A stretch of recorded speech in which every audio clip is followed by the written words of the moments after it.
The Norfolk Yacht Agency Cruising Club is out again. This is a week-long trip with the first day heading for Ipswich Haven, passing Southwold and Orford Ness on the way. What we do is gradually build people up in confidence. Obviously one of the big restrictions with running cruises in company is weather. With a novice cruise, really we have to have perfect conditions. As the people get more experienced and more used to their boats, we can go in a bit more weather, which gives us a few more options. And it also means we can go a bit further.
Cruising with the NYA is as much a social affair as a serious sailing adventure.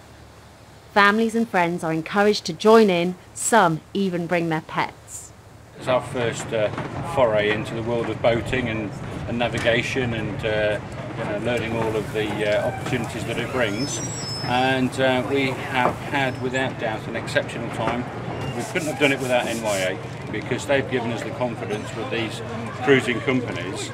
You know, it gives you a chance to get out there, to learn, to get some experience and to grow that confidence because, you know, there's a lot of mistakes that you can make quite easily and I'd rather make those mistakes when I've got support crew, navigators, experienced seamen and the like. Well, they've even supported us with Jack, who was terrified the first time, and they took him on their boat to give him a bit of confidence, which then enabled him then to come with us without screaming this time, yeah. Which was good.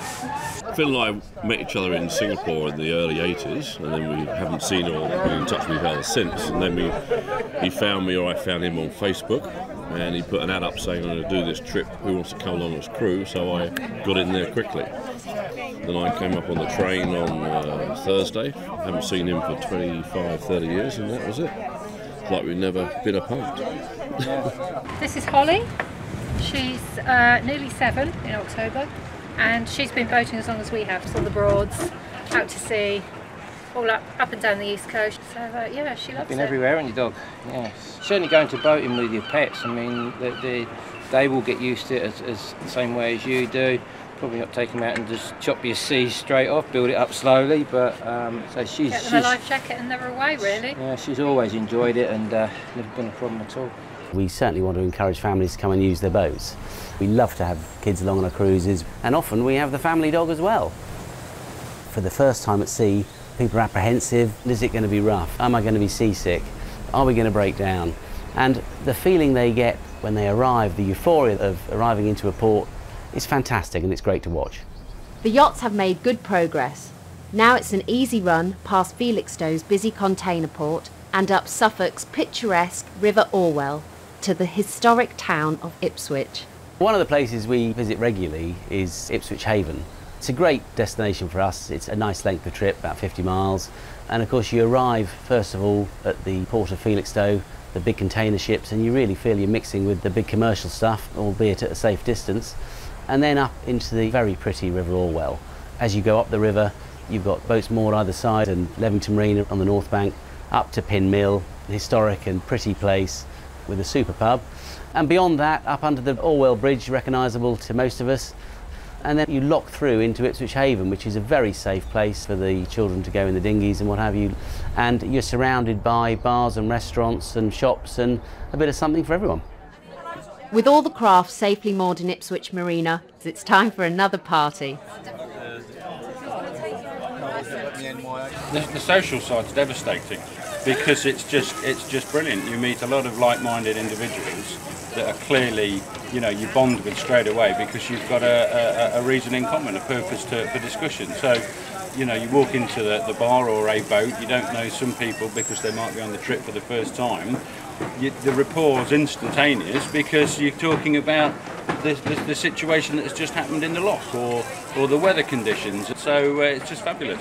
It's nice for the boys as well because there's more children starting to join the cruises now, which means that they've got other people that they can play with, and it also means as boats we're more conscious that there's children around and where we're going and the activities that they enjoy. So I think gradually it's becoming a family experience as well now. We've discovered a passion we didn't know we had. We used to be caravanners, sit in a box, drink wine and look out the window and nobody talks to each other. And now we're into boating, everyone's so friendly. It's great, it's the whole experience of how you get to somewhere instead of pulling up somewhere and sitting in a box. A big part of the cruising club is the social side. And we'll normally have a social gathering on arrival. People get together, have a few drinks, swap experiences, and many of our cruising club members have now become firm friends. It's great, and I'm grateful for James for taking the trouble to do this. I know he enjoys it as well, but it's great help to people like me. James, apart from running his business and I'm buying boats off of him and he gives good service, so I'm happy to do that. There's a bit more to it. There's a lot more to it. So yeah, lovely. It's wonderful solution to pushing your boundaries out, even at 66. I think the thing is with the cruising club, the people that run it and take part in it are all people that are very passionate about what it is that they do. I've been boating with my parents since I was a little boy. I've now got a little boy of my own, which I'm getting involved into the boating scene. He also loves it and he comes on the cruising club with us. We could really be cruising every weekend of the season if we had the time. And a lot of people ask why we don't charge for it. I see it as a service to our customers. Obviously we want our customers to shop with us, but you've got to give something back. And this is a way of just taking them to sea, and they grow in confidence. And some of the people who've been cruising with us since the start are now going off on their own far afield, and that's good to see. What we're hoping to do next spring, by then I will have researched the routes down to southern France and the Camargue and hopefully the Mediterranean. So we're hoping to take her through the canals and then we'll cruise around the Mediterranean for a while until we get old and senile, 6 or 7 months' time. And then that's our retirement really. We thought this isn't a rehearsal, we'll get out and enjoy it while we can. One thing coming out of these social gatherings, particularly when people have had a glass or two, they often tell me where they'd like to go next. And certainly our St Catherine's trip this year was born out of several customers' desire to take the boat into the capital of England, and it was a fantastic trip. Next year, due to a massive demand, we're going to try and work in a Holland trip. There are some logistical issues we need to think about for safety, particularly the range of the rib, etc. But I'm fairly confident at this stage that next summer we'll all be in Holland. The Norfolk Yacht Agency is now one of the largest and most successful yacht brokers in the country, and the NYA Cruising Club goes from strength to strength, with every one of its events oversubscribed. But perhaps Managing Director James Fraser should have the last word. I constantly have to remind my wife that whilst on these cruises I am technically working. Be that leading a crew of boats down the coast, or be that in a bar somewhere chatting to my clients. But I would say over the years of running our cruising club, I've met some wonderful people and had some very good times, and many of them are now my firm friends. And all of you are a great group of people, great company, and thank you.